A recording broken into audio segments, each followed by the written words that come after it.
ओम शांति। हमें संपूर्णता की ओर चलना है।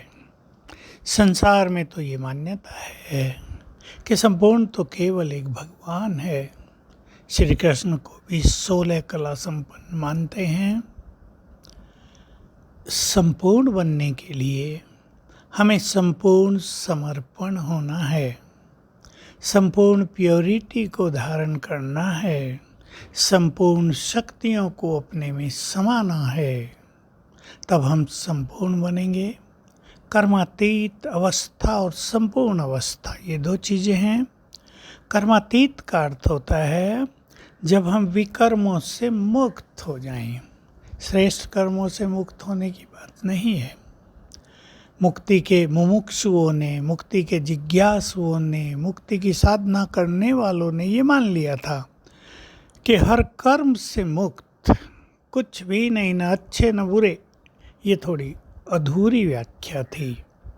श्रेष्ठ कर्म तो मनुष्य को करना ही है। हम श्रेष्ठ कर्म नहीं करेंगे तो दूसरे लोग कैसे श्रेष्ठ कर्म करेंगे, पुण्य कर्म करेंगे।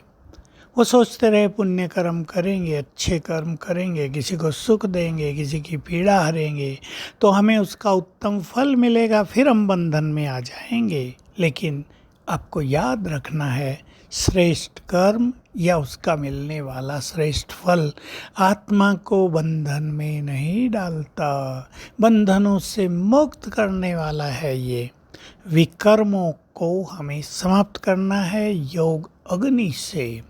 जब योग अग्नि में जलकर सभी विकर्म नष्ट हो जाते हैं, उस स्थिति को कहते हैं कर्मातीत अवस्था। तब देह में रहते भी आत्मा ऐसा अनुभव करती है कि मानो वो देह में रहती ही नहीं, अर्थात आत्मिक स्वरूप स्पष्ट रूप से हो जाता है।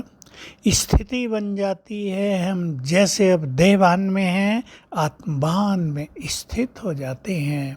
अंतिम समय भी कर्मातीत को पहुंची हुई आत्मा को किसी न व्यक्ति की याद आएगी, न वस्तुओं की, न मोह ममत्व की, न धन संपदा की। केवल एक परमपिता से बुद्धि लगी रहेगी। तो हमें कर्मातीत भी होना है और हमें संपूर्ण भी बनना है। संपूर्णता को इस तरह समझ लें कि कर्मातीत होकर आत्मा खाली हो गई, अब उसकी डिग्री को हमें बढ़ाना है 10 से 20, 40, 100। जब आत्मा की डिग्री 100 हो जाएगी उसको फुल माना जाएगा, अर्थात 100 डिग्री संपूर्ण। सभी आत्माएं अलग अलग डिग्री तक संपूर्ण बनने वाली हैं। सभी आत्माओं की डिग्री 100 डिग्री नहीं होती है। किसी की 80, किसी की 70, किसी की 60, किसी की 50, किसी की 40, किसी की 20। जब वो उस डिग्री को प्राप्त कर लेती है तो वो उसकी संपूर्ण स्थिति मानी जाती है। तो हमें संपूर्ण बनना है तो संपूर्ण समर्पित होना है। तन मन धन जन, इच्छाएं वासनाएं सबको अर्पित कर देना है। तन भी प्रभु का, अब इस तन पर उसका अधिकार, ये उसके काम आएगा। ये किसी मनुष्य के अधिकार में नहीं रहेगा। मनुष्य की इच्छा अनुसार हम अपने तन का उपयोग नहीं करेंगे। मन समर्पित कर देने से मन बहुत शक्तिशाली बन जाएगा, व्यर्थ संकल्पों से मुक्त हो जाएगा। मन को समर्पित करना सबसे गुह्य बात है। बुद्धि की समर्पणता अर्थात अब जो कुछ भगवान कहे वही मानना है।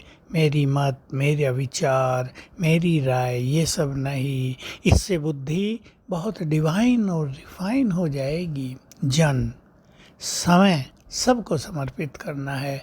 जन सभी आत्माएं हैं। धन को भी समर्पित करना है, देना नहीं है, ये भावना कर देनी है। ये धन शिव बाबा का है, फिर उसकी आज्ञा अनुसार धन का उपयोग करना है।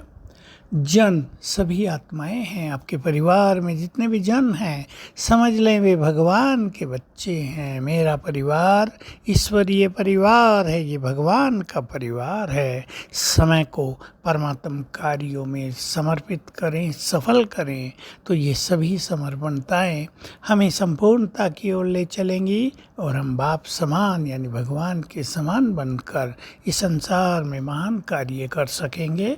ओम शांति।